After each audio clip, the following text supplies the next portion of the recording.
Кечээ чеграда Баткен районунун акими жана Тажикстандын Исфара районунун жетекчиси ортосунда жолугушуу болуп, эки тарап туруктуулукту сактоо, провокацияларга алдырбоо, тактала элек тилкелерде жаңы курулуш баштабоо тууралуу дагы бир жолу макулдашты.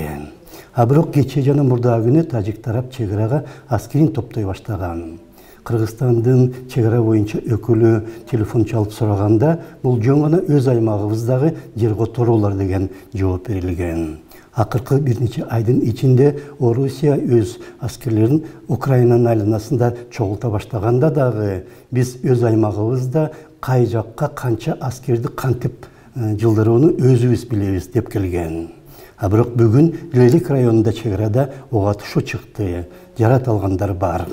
Былтыр апрель айында бир күндүк согуш болгондо жана тажик аскери чабуул кылганда, ал чабуул Москванын макулдугусуз болбойт эле. Азыр дагы Украинадагы согуш менен байланыштуу Москвадагы маанай өзгөрүп кеткенче, тажик тарап чегара маселесин күч менен чечип алууну көздөп алгандай.